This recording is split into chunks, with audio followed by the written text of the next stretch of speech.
Hello, everyone. Welcome back to the Keys to AWS Optimization. We are excited to get into this topic today, which is all about how to use Amazon Q to refactor your code. Yes, it's another one of our technical AI featured episodes this season. We've had a bunch of those. And I have Vidya with me to do the demo, which is super exciting. And we're going to get into what all those things mean, who Vidya is in a moment. But as we always start, Vidya, have you had a frugal week or a splurgy week? I've had a splurgy week, Ooh, definitely. Yeah. tell me Well, more. splurgy in terms of social splurge. Had the weather's been good here in New York, and had lots of people come over with a nice backyard. That's rare in New York City, so Yeah. yeah, so it's Oh been my goodness. That's amazing, especially if it's getting sunny over there, then a backyard space is going to be ideal for New York. I wish I had a backyard in London. That's also hard pressed by. I know what you mean. I've had a bit of a splurgy week at the end of last week. I hinted this before I left for FinOps X. I went to Disneyland in LA before FinOps X last week, which was amazing. I got to go on the Guardians ride, which was the best. But yeah, so super fun time. And guys, if you saw me at FinOps X, thank you so much for coming up and saying hi to all the people that came to my session. If you could check out the YouTube channel, we have a recording of the session as well. But thank you so much for coming. I hope everybody enjoyed it. I promised my other half I wouldn't get any more swag. And as you can see, I love some hats, but unfortunately, the hats were just too good. And so I've got, 5 more hats to add to my collection, including the custom FinOps Foundation one. It's an obsession. I promised I wouldn't bring back junk, but it's actually decoration, so I think it's fine. that's amazing. I need one of those. Yeah, exactly. It's the hats are just like I don't even wear them. I started wearing one. Shout out to Rem who gave me a good hat. That's the one I'm wearing at the moment. But thank you so much for joining. Let's get into the show proper. So welcome everyone to the Keys to AWS Optimization, the show where we share stories, concepts, and solutions to help you unlock your spend at AWS. My name is Steph Googe. I'm an SA advocate here to help you on your FinOps journeys. With me is Vidya. Let's get into your origin story, Vidya. If you want to share, tell everyone a little bit about yourself. Sure. So my name is Vidya Thangarala. I'm a principal solutions architect at AWS, and I focus on developer experience. And part of that is looking at the entire developer ecosystem, from everything from coding to deployment, and how to improve that. But also lately, as everyone knows, with AI, I've been getting deeper into learning about AI and how that impacts software development in general, but also how that developer experience is going to evolve. Amazing. And so we're going to talk a bit about Q and refactoring code today, which is something that, like the power of Q, we've seen a lot of announcements with it. And if you haven't gone and check it out, do. But we are going to be demoing what it looks like in the console and the CLI to do this with a project deployment that video has made before.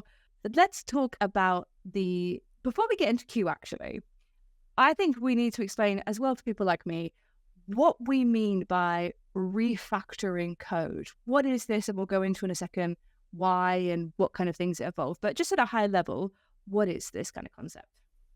Yeah, it's. I'm glad you asked that because it's an umbrella term, typically Right. code optimization and refactoring. And what that means, the technical definition is that you're improving. Refactor means you're improving code without changing the external behavior.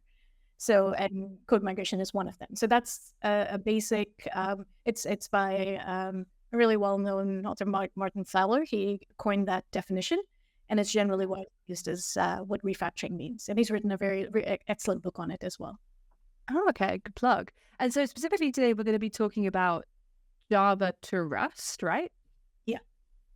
What Yes. would it be? Yeah, go on, sorry.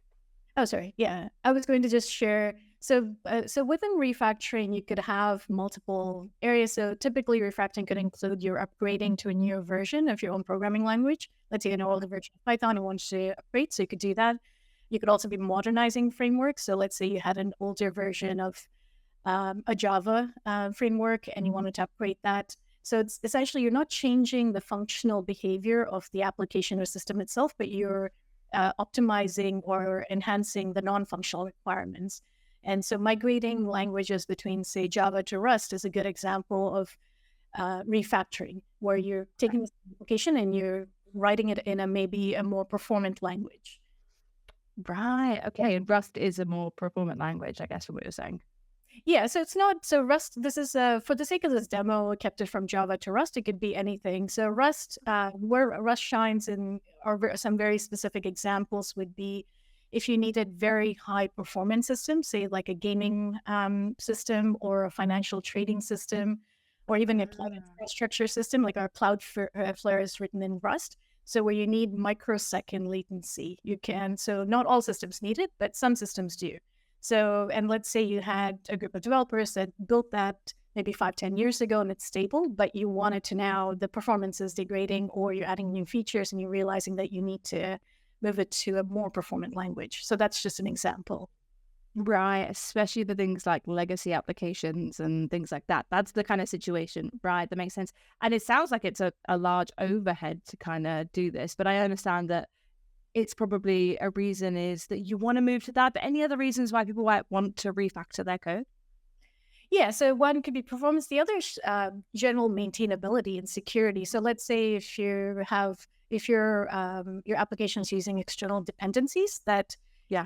either you have security vulnerabilities or you want to upgrade to the latest version. So and that also factors into maintainability, but also reliability. As you're adding new features, you want to make sure that the system's reliable. So these are all the non-functional requirements that it benefits. And so the key there is that you need to make sure that the behavior doesn't change, but you are enhancing or optimizing the system in some way. Brilliant. And I love that we've chosen this Rust tip. As you mentioned, lots of other things that you could do. Chat, I'd love to know, what do people write in? I write everything in Python. That's but that's because that's what I learned in. So let me know in the chat, what kind of code do you write in? I see some people are putting in things like Python for me as well, which is, so yeah, let me know in the chat what you like to write in. Okay, last question on this kind of thing is, what are the risks involved when it comes to refactoring code?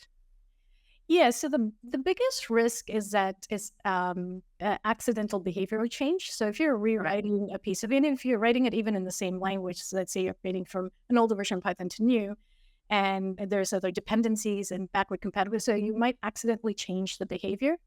And so for that, to ensure that that doesn't happen, you need to ensure you have comprehensive testing. So that's sort of what is considered part of a fast feedback loop, that your developers are able to get that feedback if they're changing something, that it's not accidentally changing behavior across the system or somewhere else. And the biggest reason people don't do it is just the time and resource investment that's required. You need development teams that, say, in this case, if you're migrating to a new language, you need to have development teams that understand both paradigms of of two languages, let's say in Java and Rust, and they're very different in how you write the syntax, but also conceptually the idioms and the best practices. Right. Okay. And I guess the thing that's going to be bridging this conversation into the area of Q is the time, right? So this is, I mean, I can just imagine, even as a developer, when I used to be doing more infrastructure as code, or even if I chose an application that, let's do it simple, let's do things that I know, moving from CloudFormation to Terraform as a very simple version of that, I just am like, because I already have it works. To migrate everything to a different thing, let alone a different, like, totally programming language that has so much more nuance to it, I bet it would take normally a long time, right? Yes, exactly. Yeah. So it's the intensity. When we do the demo, I'll get into sort of what a typical migration plan would look like for something like this, and it could take weeks to months depending on the complexity of the application. And you have to have teams that understand both languages, and they're not breaking anything when they're doing a migration. So it is a very complex and time-consuming and costly effort. And this is where AI shines. I really do think this is where AI really shines, where it sort of helps you because it understands both programming languages paradigm, and it helps you. Let's say you're new to Rust. For me, I used to be a Java developer, and Rust was new. But for me to be able to pick up Rust quickly was using even just learning a new language and being able to understand what the pitfalls are and what the challenges are was really helpful for me. Yeah. And it's just that faster, like you said, faster feedback loop. I love the idea of you having something. And also, if you have something you already have that you know and you want to convert it, it kind of has that thing. It's like how we learn normal language, isn't it? We've actually had a funny comment in the chat, which is, lately I've been writing my code in English. That's a great comment. I never, yeah, but does everyone? I don't even know. I guess so. And are there different versions of language code? Am I being really blonde right now? Like, would you have like French Java? No, I think it is. Oh no, you wouldn't. I mean, the comments could be in it, but yeah, the line. Oh yeah, of course. Yeah. Okay, guys, definitely on.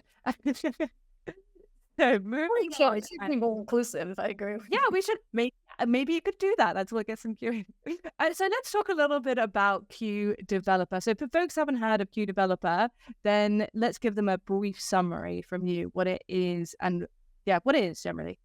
Yeah, so Q Developer, it was launched in 2023, and it's an AI coding companion. So what it does is it's an AI assistant. So it's almost like you have a pair programmer with you, and it's primarily used by software developers, but it's also used by DevOps engineers, or you've got cloud architects, IT teams, and system administrators. Anyone that's sort of touching a code base could really benefit from Q Developer. And specifically with Q, what we have, because it's an AWS service, it's trained on over 17 years of AWS data. So that's where it shines in terms of providing AWS service guidance and integrations. As a developer, I might not know all my resources, and I might not understand all the AWS infrastructure best practices. So I can ask Q to help me figure that out. And in terms of deployment, I might be good in my development role, but in terms of deployment, I might have less knowledge about it. And that's where Q, I think, really shines in putting that entire DevOps piece together. Yeah. And what makes it different than the Q that we've seen in the console recently? Yeah, so the Q console is mainly focused on AWS service management and operations. So while Q Developer is specifically built for software development tasks and workflow, so Q Developer has a deeper understanding of your code base and any of the development practices and specific, say, languages that you're using. And the Q console is better for AWS service guidance. Okay, brilliant. So check out, if you haven't checked out either of them, don't go anywhere yet. Obviously, wait till the end of the video, but try out the one in the console. We also just released Cost Optimization Hub integrations to Q in the console, so you can actually start asking questions about that. Also, guys, in the comments, if you're watching this on VOD or if you're watching this live, let us know if from seeing this show, you go and try these things out. I'd love to know if we start kind of kicking those people trying stuff. I love that idea when it comes to that. So when it comes to setup, we have a very handy blog on how to set it up. But anything people should know about the setup process for it? I think that, I could maybe, the setup process is fairly straightforward. I could show quickly. Yeah, do you want to show it? Setup? Yeah, let me, while you're doing that, we've got a couple of questions or comments in the chat. I feel that Code Whisperer was a better name considering everything with a Q. It's Q now. I know what you mean. That's the old name. But we've also, I think it's grown so much. If you look at the different capabilities that we have for Q, especially with Pro and Dev, it was quite a cool name. Although when it was Code Whisperer, I kept being really sassy about it. I'd be like, it doesn't understand me. And now I'm like, Q, I love you. So it just depends on that what I'm looking at. But yes, anything else in the chat? Any questions, comments, please put them back in the chat. We've had one about, do you have a blog on improving logging for better debugging? We'll have our secret Richard, if he wouldn't mind having a look for that and sharing it in the chat, that would be helpful. Ready to showcase the sharing? So it's fairly straightforward. If you wanted to, I've already logged in for the sake of this demo, so I don't want to spend time, but you go into your extensions. So there's within VS Code, this is specific to that, but you could use any IDE. You go into the extensions and you type in Amazon Q. Let me see if I could.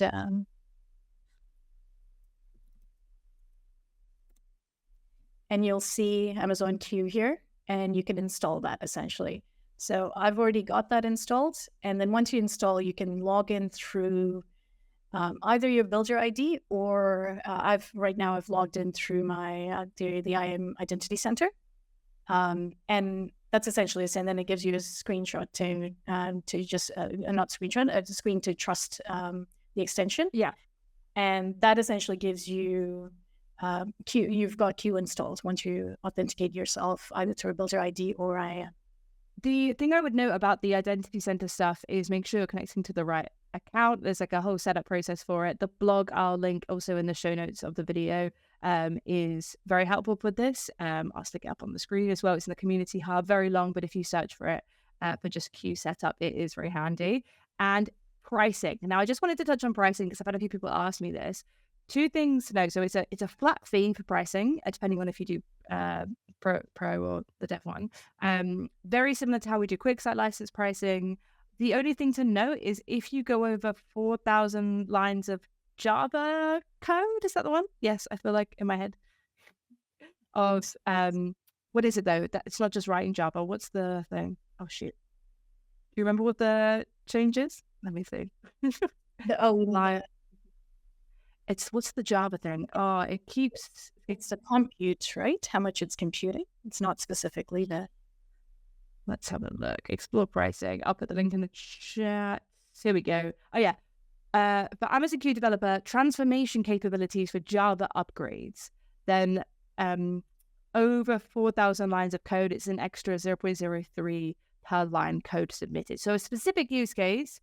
So just be mindful, if you are doing a lot of that, whatever that is, then there will be an extra fee. So just be mindful of it. But I don't think in Cost Explorer you can see Q per license at the moment. You can see the fee. So if you want to check Identity Center, like Leah said, is where you can see all the users, and that's kind of the flat free. Okay. Shall we get into the demo, Queen of Proper? Yeah. Did you want me to, maybe I could do a quick overview of,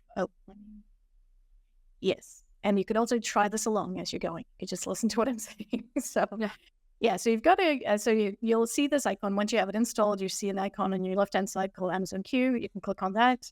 And it's what that does, it opens up a chat window.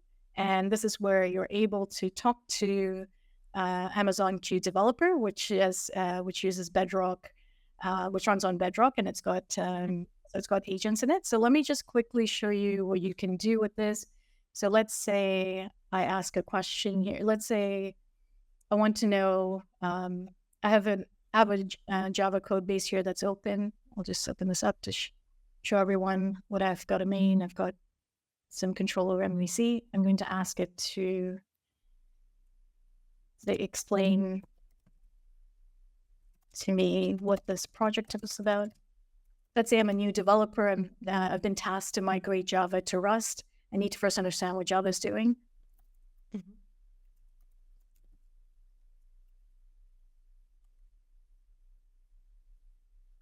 This kind of stuff is, I'm using Q a lot to start writing code for me, and also, like you said, understanding, because the README feature that you can actually get just to write your README is a step I think people don't spend time doing enough, especially like when you have multiple people working on a project. So you can get it. That's the boring thing, right? Writing a README is not really fun.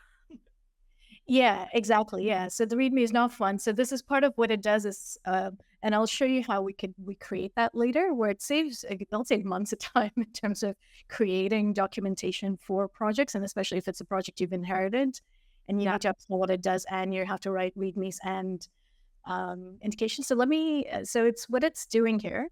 Hopefully you can see on the screen. It's going through the entire, so it's picked out what files it needs to look at, and it's picked out, say, 5 files, and this we already have, and it knows what classes to look at and what files, and obviously it's picked a README file, and it's picked the plum file, which is for deployment, and it's picked an application. So I'll get into what this application does in a bit, but it's giving me a project overview, what it is. It's a web-based word guessing game. And it's going into the project structure. It's telling me what the structure itself looks like. And this is all, again, all I've done is loaded my project, and it's able to tell me what the structure looks like. And it also tells me what resources, these are the static resources that's being used for this web application, and what tests I've created in here. And I've created a migration project before as a sample, but it tells me what technology that it uses, and also explains the development setup. So it's a Java 8. This requires Java 8, a JDK 1.8. It's a Maven project, and the framework is Spring Boot. So all of this, it also tells me how to run it. Yeah. So, yeah. So sometimes that is what you want to know. Honestly, I feel like the amount of times I get a GitHub repo that's just like, here you go, and I'm like, well, how do you use the thing? Like, just using Q to run over it is so helpful. Yeah, exactly. And maybe I'll go into. I have the application running here, so let me. Oh wait, so we John's commented, having you explain and walk me through my own project is gold. It's amazing. And you're saying inherited, yeah, or just forgotten my own mess of code. That is more me. Is like I've forgotten what I was doing, and this has helped me recover it. But yeah, if you want to share whenever you're ready. So can you see the application? Yeah. So I'll walk you through what, hopefully you can see the screen on the left here. So I've asked to explain what it does, and it's telling me it's a keyword application. Essentially what this is that it's sort of like a Wordle application. And we'll be using, this is the application we'll be migrating. It's written in Java. We're going to be migrating this to Rust. So it's good. It's always nice to see what the application does. So it's a Wordle application, and it's a guessing game type application. So you get 5 attempts to guess, and you have to pick any 6 letter word. And after each guess, you get a feedback. Either it's you've indicated whether there's a correct letter there, or it could be in the wrong position, or the letter is not present at all. Okay. Do you want to play this? Yeah. Okay. FinOps. Oh, step. Yeah, whatever. Okay. So, yeah, let's FinOps. Yeah. Okay. Let's see. Oh. I've just never tried Wordle actually. So what's my NO? Yeah, it looks like there's at least NO in there. And I could, just to make this quicker, let me share. Yeah. So this is the word Bronco. Can you see that? Oh, do you know that was my next guess? Sure. What's that? Do you want to guess it? Bronco. So let's. There we go. You got it. Yay! So this is essentially how so just for everyone to understand what it does. So this is what the game is. So now we're going to convert this into Rust. But to do that, I need to, let me go back into, it's really important to understand how Amazon Q actually does code migration. So I've created a mermaid file here, which will help visualize. Mermaid file. Why is it called a mermaid file? What a fascinating. Yeah, I love it though. It's just so much easier to have it go through, be able to just have everything in one repository. Yeah. So you're able to see my screen here, right? Yeah. Maybe let me see a full screen here. It's a little bit better. Perfect. Yeah. So what it's doing is, so there's 4 steps to when we're looking at. John, it's really important to understand before you start using AI, like what it's doing in the background, right? So this sort of helps you understand the sophistication and why it's so helpful. So to understand this language migration process, it essentially goes through 4 steps. First is the code analysis. It needs to understand your current projects. In this case, we have a Java project. What it's going to do is it's going to analyze the structures, the dependencies, and any functionality that, even the actual business logic and any API functionality that you might need. And this is, for example, it'll understand, so if you're using Spring Boot as a framework, it understands it needs that. And if you're using different types of classes, it'll understand the logic, the business logic of where the classes are and what it's doing. Mm-hmm. And the next step is conceptual mapping. It goes into, and this is where I think it really shines, where it's not really just doing syntax to syntax migration. It's actually translating the Java concepts into Rust code.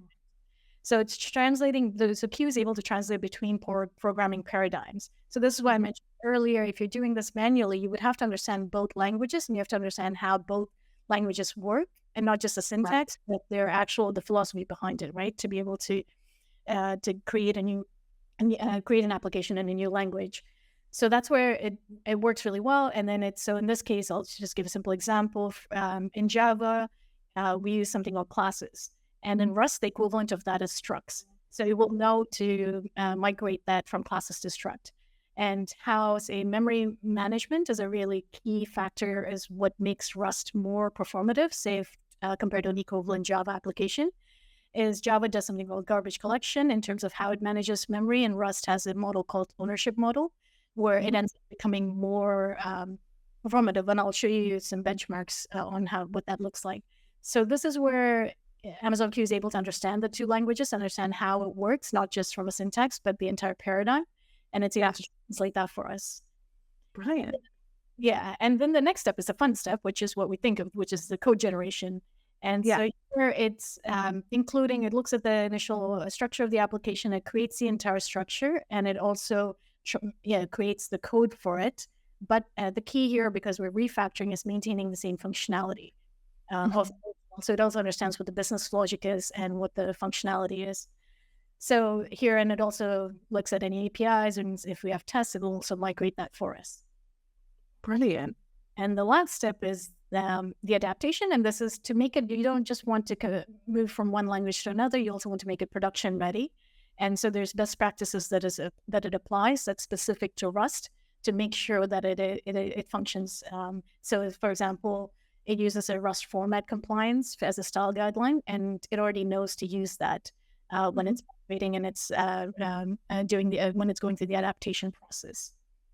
So yeah, so it's something like this. The key here is that, so it's not just translating syntax, but it's actually going through the entire paradigm of the two different programming languages and migrating that. And this would normally take months for manual migration. Yeah. And I'll show you an example of a proof of concept that we can do within this hour. Perfect. And someone's commented, this is a great process chart. How did you make the mermaid chart? So Mermaid is an external tool. This is the chart that's File. like this. So it's essentially it could also have it as a markup, and it'll understand it. So I created it based on, the first step here. I go up here. So kind of had an idea. I drew this on what I knew, what the workflow was supposed to be like. And the first step, and these are the things that are happening in it. So it's fairly straightforward. It's sort of almost like a YAML file. Yeah. And Interesting. No, that's really cool. Yeah. Okay, right. So that's how the base of how we use Q to do this kind of thing. And we know why refactoring is important. We've seen the word game. So let's have a look at, in a second, how we actually do the refactor. Before we do, if you want to share your screen and get it ready, someone has asked in the chat, if you use Claude Sonnet, how much does this affect pricing? So with Q, you can't choose the underlying model, but if you use it like Bedrock, then it does. So I'm just going to, while you share your screen, I'm going to bring up just the pricing page for people to see and understand. If you go onto the pricing page of Bedrock, when you go down here, you can see all the different kind of parties who own the models. So if you look at how much Sonnet is, and there's obviously different types of Sonnet, this is like 003. If you change it to something like Amazon, the pricing is very different, but you have to use the model that is for your use case. So if you need something like Sonnet, I've had very good things about it. I've used it, like it. But if you need kind of a lightweight processor, then maybe check out these. It will dramatically affect your pricing. Cool. So this is just your CLI, right? yeah, I'm just going to share the CLI for now, and I'll switch to, because it might be a little bit easier. What's the difference? Well, you can we'll obviously see it different. But when do you use the CLI versus the IDE kind of chat feature? Yeah, so the CLI is typically so the CLI recently we've had a agentic. It's been powered by agents, so it's just quickly.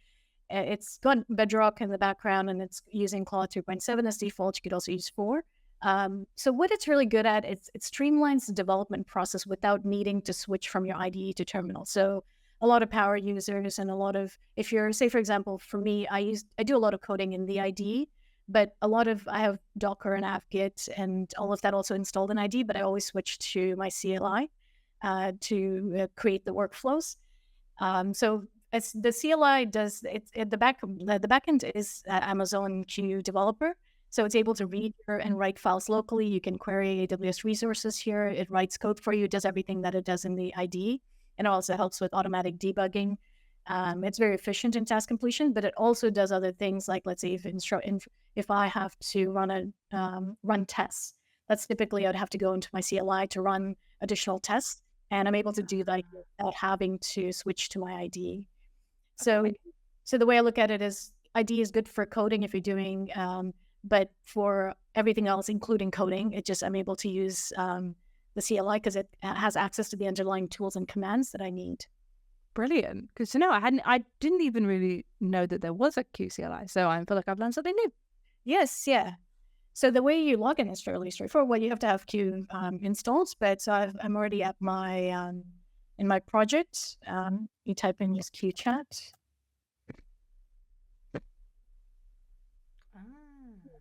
So it's given me, so I've logged into essentially, and it's telling me which model that I'm using right now. And we released a recent feature where you can select the model as well. So Oh, I didn't even realize that. That's so cool. yeah, if you type in model here, it gives you only select model. So let's say if you wanted to use Claude 4 after something, you could use that as well, but I'll use the existing one. So, but this doesn't affect the price that you pay for QDev, whatever. Brilliant. No, this doesn't. Yeah, so it's the same. So let's say I wanted to, so we were talking earlier about looking at the code base, right? To say, okay, we need to analyze the code base that we want to migrate. So let me ask Claude here. I can do the exact same thing that I did on the Q chat. So I want to migrate our game application. Actually, you know what? Before I do that, let me just give you the same example that I provided just to show that it's doing this, what it's doing. What did I ask before? Explain the project. Yeah. Explain to me what this project is about and how it's structured. So slightly different, but I used to work with so many people who were, oh, is this faster? Yeah, this is much faster, right? Yeah, because it's not going to the IDE workflow on the plugins. It's going directly into... Oh. So it's... Yeah. Sorry, go ahead. No, I was just say there used to be some people that I used to work with who refused to they just you could get rid of their mouse and they would be happy. Like they just wanted to do everything through command, and so I feel like they would love this kind of access. Exactly, yeah. And I like it too. I use this more than I use the IDE these days. I find myself. So let's say I want to migrate our game application from Java to Rust.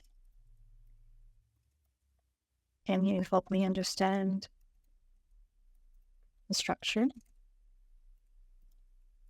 of our Java application? First, I think we already did this, but I'm going to also add to it what key components should I focus on? Migration. So this is something typically when I'm doing it manually, I would have to go through the structure. I have to understand what it does, and then I have to come up with the plan for my team. Right. We'll let it finish. So it's telling me to get started, so to give me some recommendation to examine the game controller, and we'll get into that in a bit. And it's understood that that's where the core game logic is, and then it's telling me to go into a wordless class, which is where the words are managed. This will give you the essential functionality to implement Rust before moving to the web interface components. So I'll go back. So it's explained to me what it's done here. It's given me, it's told me what the key components are. That's what I asked it to do. So it's told me where the game logic is, and it's an MVC framework. So it's using, this is where the so this is the game controller is the class, and then wordless management is implemented in this class.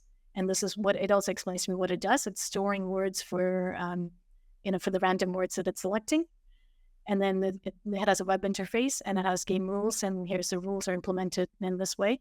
And it's given me some information about what the migration focus that it thinks I should be doing.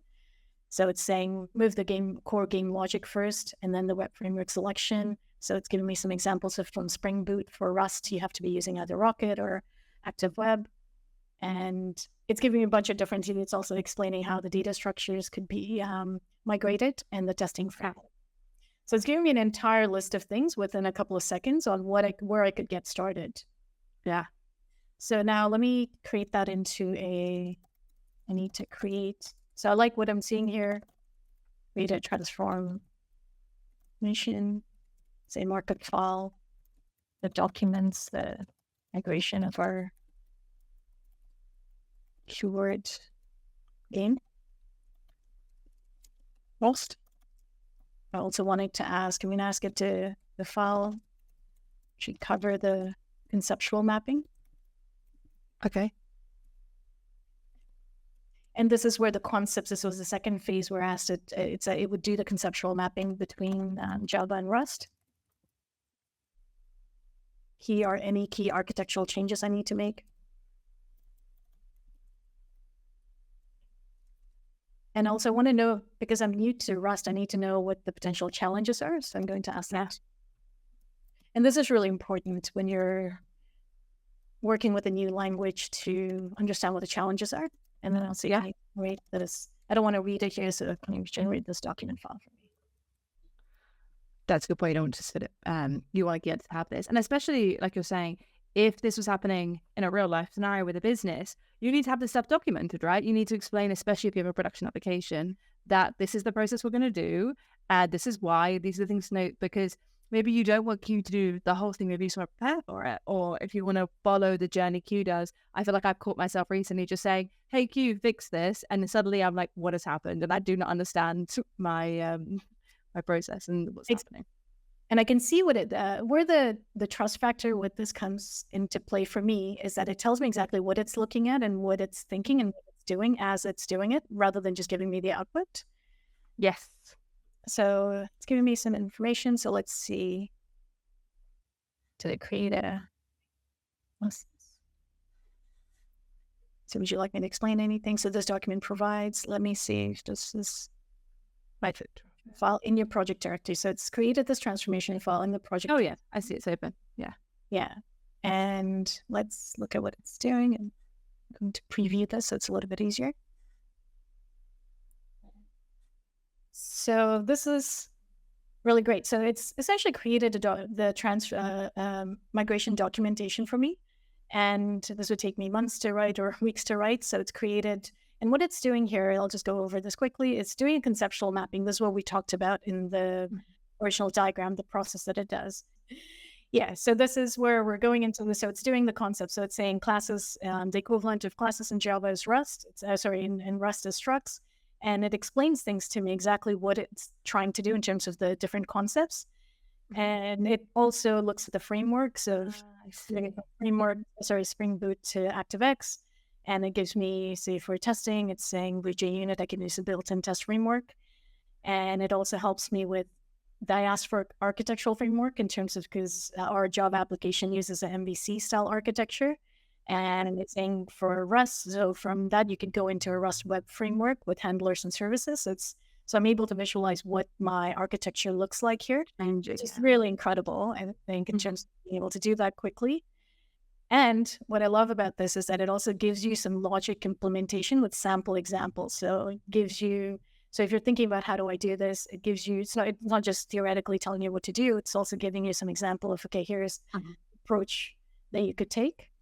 And same with, and it's because it's run through our structure code base, it's able to show, what it would be doing. So I'll go through this. So, and then this I find really useful is the potential challenges and solution.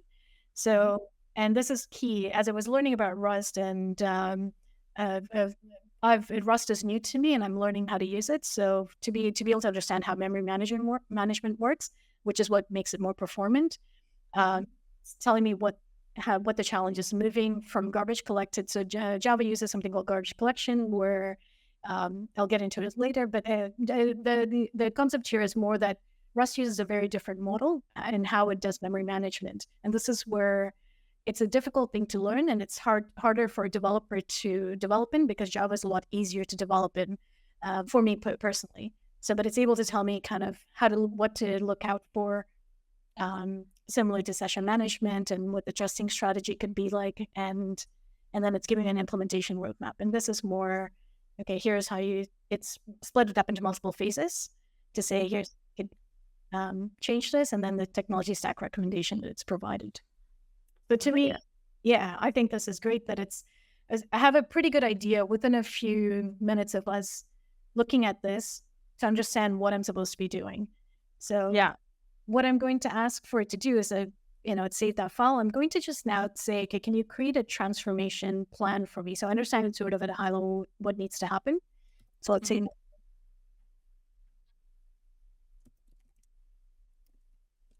and for a time check, we got about 15 minutes left. Oh yeah, just left.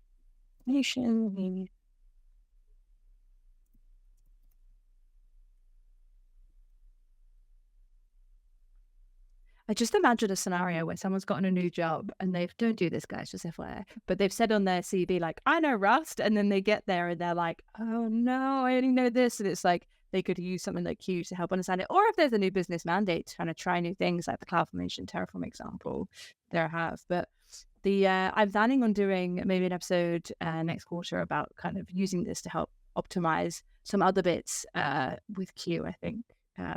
And we also need to remember, stick around to the end, because we're going to have three things to talk about. One is a super secret LinkedIn group that you'll only get to find out if you stay to the end. Two, we'll have Richard's summary, and Vidya is going to come back on for a whole other series with me on a different channel. So make sure you stick around to the end so we can talk about that. All right, so we're going to create this transformation plan. Yeah, and I have a sample here that I will, while it's doing that, let me open that. Prepared for. Okay, so now, so this is what I've asked it to. I just created it yesterday. I've asked it to create this transformation plan for me. And this is a migration overview. It gives me, sorry for the multiple. No, you're good. I realize that when someone else is looking at it, might not be the easiest to look at. But, when you're tuned in, it's like, it's fine. I understand. It's like when someone has like 1,000 tabs, you're like, it's fine. I know what's going on. Exactly, yeah. So it's just giving me the steps on what it's going to do. And I've asked it to do this, right? And it's also telling me how it's going to create a structure that looks like this, that it told me in the original plan. And it's actually created this directory structure, and it's going to tell me that it's going to implement the core domain models, and it's prioritized certain things for me. And again, I can accept it or not accept it. And because of the CLI agent, I can talk to it and I can refine this. But essentially, this is the overall step.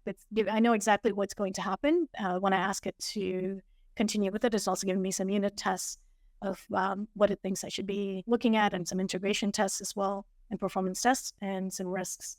So to me, and it also gives me how to validate it. It's really important when you're transforming code that you're always validating at the end. That's a fast feedback loop. And there's also what the rollback plan is if it doesn't work. So I created it here, but this is the same thing. So what I'll do is now, in the interest of time, I'll go back to my CLI. Let's start doing this. So I have, so let me start with, so I'm going to just, based on the plan, it told me to just, I want to just move a specific component for a proof of concept for this deck. Okay. So here, it's going to run through this, and it's going to, so what it's saying here is that first I need to understand, word selection implemented, and I don't have access, but I'll create a Rust implementation based on the information that's there. So let's go through it. So I'll go through while it's running that. In the interest of time, I'm going to show you what it did yesterday when I ran this. Okay. Let me close some of these windows.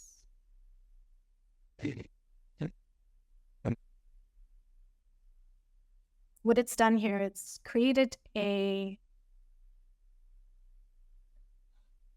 folder here called Rust Proof of Concept, and it created this as a source, and it told me in that file that we looked at earlier how it's going to structure it.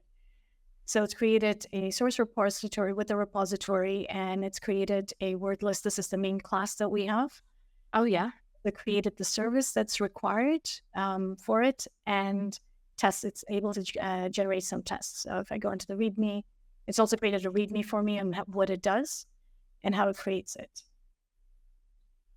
So I'll go into this in a bit. It's essentially telling me what it's doing here, what you're seeing on the right-hand side. It's created these projects, and let's see.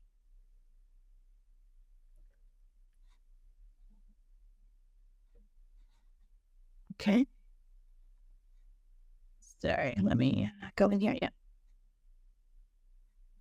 So it's able to, so I will just run through this in terms of what it's done before. So this is, this was generated by QDev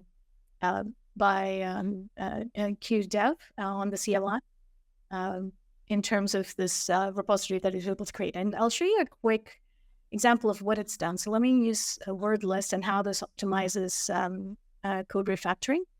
Mm-hmm. So word list is a class that we have here, and we have a similar class within our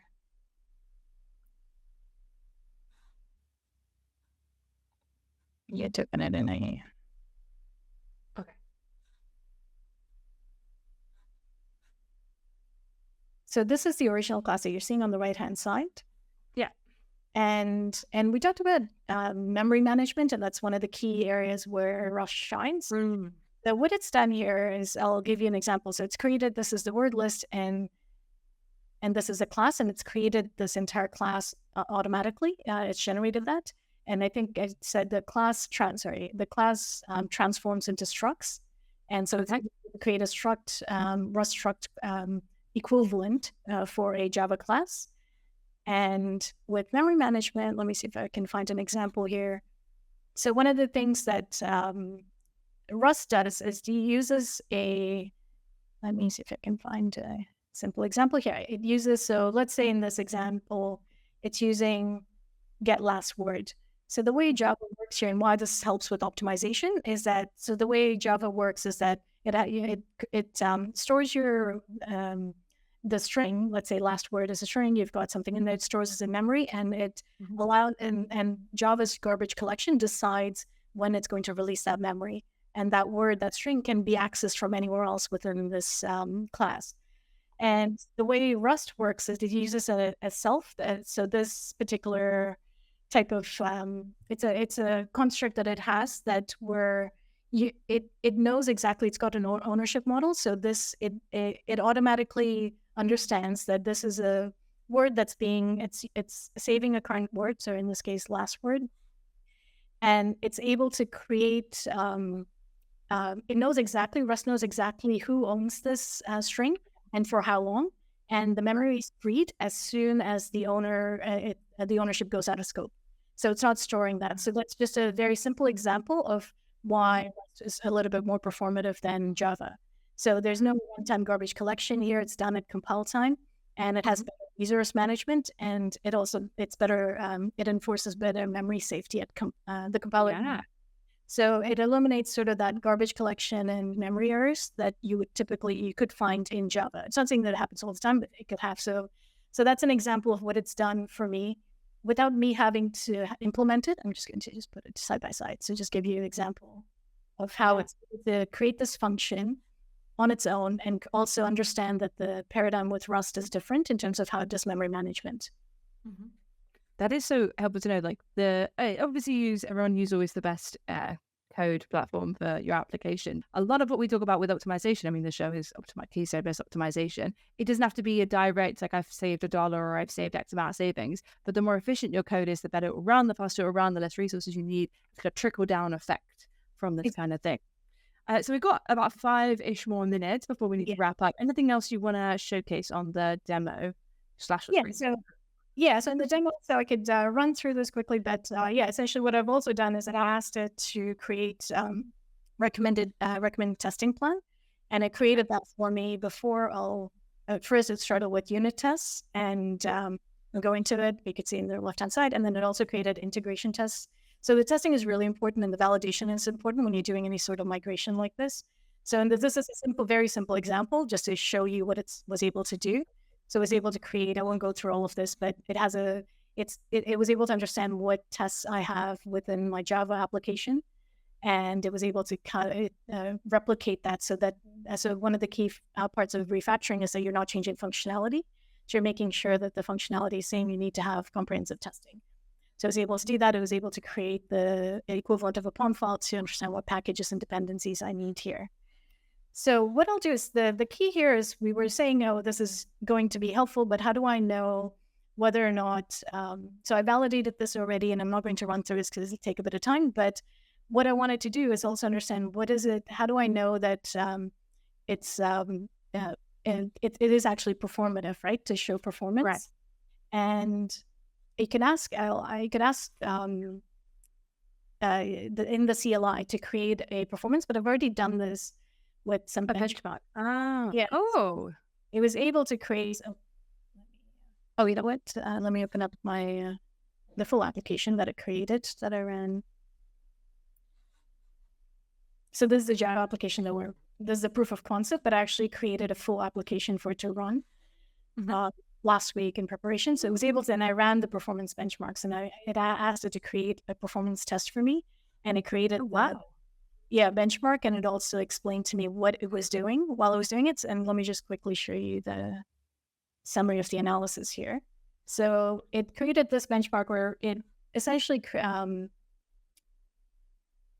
ran through the different, it ran through these endpoints. So it does a comparison between the homepage, the game endpoint, which is, you can see where it's what it's calling, and it's providing a detailed analysis.